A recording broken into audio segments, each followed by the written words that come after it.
በራስ መተማመን የሚባለው ሐሳብ በሰፊው እንደ ትምህርት መሰጠት የተጀመረው እነ ሶቅራተስ፣ ፕላቶና አሪስቶትል በኖሩበት ዘመን ላይ ነበር።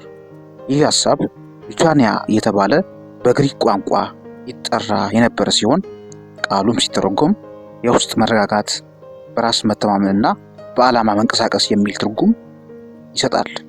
ነገር ግን ብዙ ሰዎች በራስ መተማመን የሚባለውን ሐሳብ በተሳሳተ መንገድ ይረዱታል። አንዳንድ ሰዎች በራስ መተማመን ከትዕቢትና ከሌሎች የተሻልኩኝ ነኝ ከሚል ስሜት ጋር ያገናኙታል። ነገር ግን በራስ መተማመን ትዕቢት አይደለም፣ ከሌሎች የተሻልን እንደሆን ለማሳየት የምናደርገው ጥረትም አይደለም። እንደ ሴኒካ ያሉ የስቶይሲዝም አስተማሪዎች በራስ መተማመንን ተርሳሊዮስ በሚል ሐሳብ ያስተምሩ ነበር። የትምህርቱም ሐሳብ የራስን ዋጋ ማወቅ፣ ጥርጣሬን ማስወገድና የህይወት ተግዳሮቶችን በድፍረት ለመጋፈጥ የሚያስችል ውስጣዊ ጥንካሬን በማዳበር ላይ ትኩረት ያደረገ ነበር። አንዳንድ ሰዎች ከላይ ሲታዩ ጠንካራ የሚያስብላቸው የሰውነት ቅርጽ የላቸውም፣ ቆንጆ ሊያስብል የሚችል ውበትም የላቸውም። ብዙ ጊዜ ረጋ ያሉና ቀና ብለው የሚራመዱ ፍርሃት በፍጹም የማይታይባቸው ሰዎች ናቸው። መገኘታቸው ወይም ፕሬዘንሳቸው እጅግ ኃይለኛና መግነጢሳዊ ነው። ቃላትን ሳይጠቀሙ ማዘዝና ሰዎችን ወደ ራሳቸው መሳብ ይችላሉ። እነርሱ በሄዱበት ሁሉ ስኬት ይከተላቸዋል። እነዚህ ሰዎች ይህ ስብዕና ሊኖራቸው የቻለው ምትሃታዊ ኃይል ስላላቸው ሳይሆን ከፍተኛ በራስ የመተማመን ስሜት ለማዳበር ስለቻሉ ነው። ስቶይኮች ወይም የስቶይሲዝም ፍልስፍና ተከታዮች ብዙ ጊዜ በራስ መተማመን የሚባለውን ሐሳብ ሲነሳ እንደ ምሳሌ ይጠቀሳሉ። በስቶይሲዝም ውስጥ አንድን ፍልስፍና ጥበብ የገባው ብልህ የሚባል ሰው ለራሱ ጥሩ አመለካከት ያለው፣ ትዕግስተኛ፣ አንደበቱን መቆጣጠር የሚችል፣ ከአስመሳይነት የራቀ እና በእውነት ላይ የተመሰረተ ሰው ነው። ማንም ሰው በራስ የመተማመንን ስሜት ለመፍጠር ሲፈልግ የሚከተሉትን 5 መሰረታዊ ነገሮች በመከተል በሁኔታዎች የማይናወጥ ማንነት መገንባት እንደሚችል ስቶይኮች ያስተምራሉ። የመጀመሪያው ራስን ማወቅ። በራስ መተማመን ለመገንባት የመጀመሪያው የሚያስፈልገን ነገር ራሳችንን ማወቅ ነው።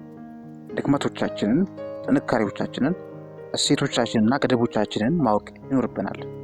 ኤፒክተሰስ ራስን ማወቅ ማለት የምንቆጣጠራቸውና ልንቆጣጠራቸው የማንችላቸውን ነገሮች ለይቶ ከማወቅ ይጀምራል ይላል።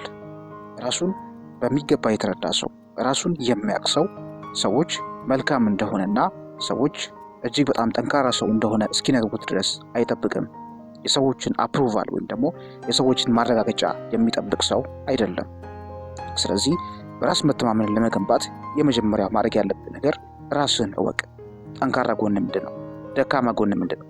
የሚያስደስት ነገር ምንድን ነው? ስለዚህ ራስን እወቅ። ሁለተኛው አሁን ላይ መኖር።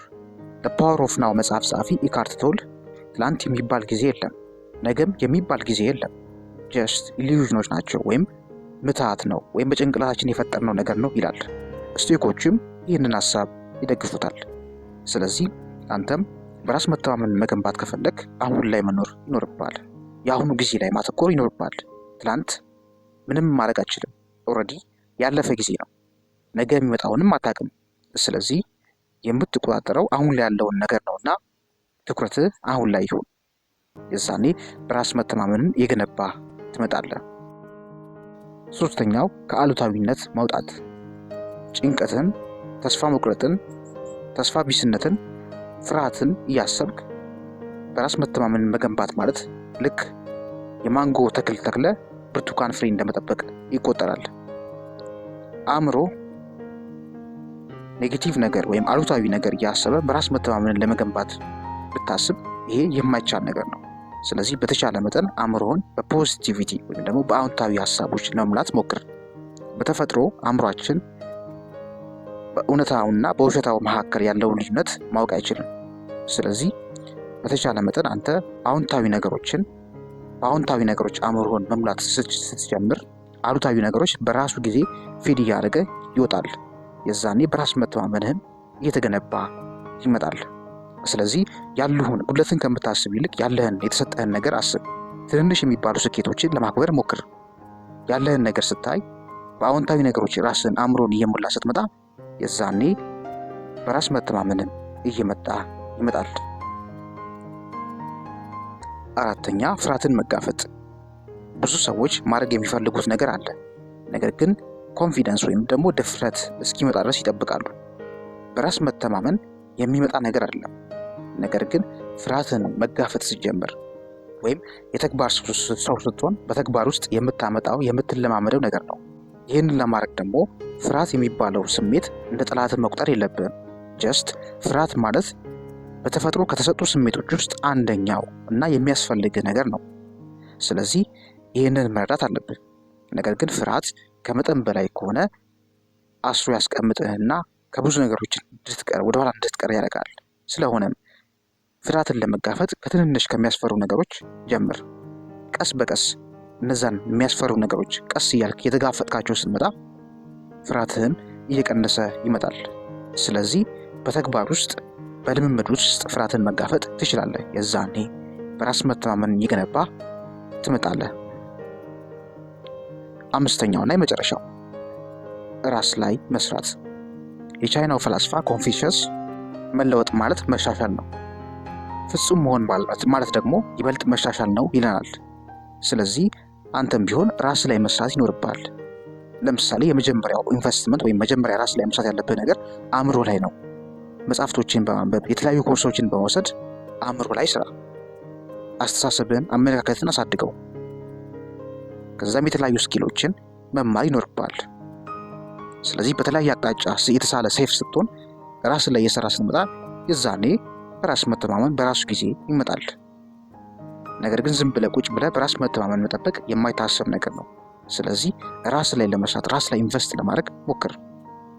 ስለዚህ ፊዚካሊ በሰውነት ፋይናንሻሊ በገንዘብ እንዲሁም በእውቀት ራስህን እየሰራ ራስ ላይ የገነባ ራስህን እያሻሻልክ ስትመጣ በራስ መተማመንም ከየት መጣ ሳይባል እየጨመረ ይመጣል። ስለዚህ እነዚህን 5 የስቶይሲዝም ፍልስፍናዎች በመተግበር ሰልፍ ኮንፊደንስን ወይም በራስ ላይ ያለህን እምነት እንደምትጨምር ተስፋ አደርጋለሁ። እንግዲህ ውድ ቤተሰቦች ለዛሬ የነበረን ቆይታ ይህን ይመስላል። ቪዲዮ ከተመቻችሁ ላይክ ማድረግ እንዳትረሱ። ሰብስክራይብ በማድረግ የዚህ ምርጥ ቻናል ቤተሰብ መሆን ትችላላችሁ።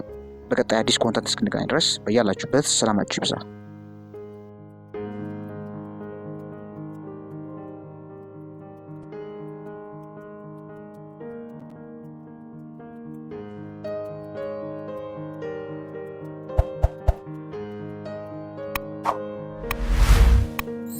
you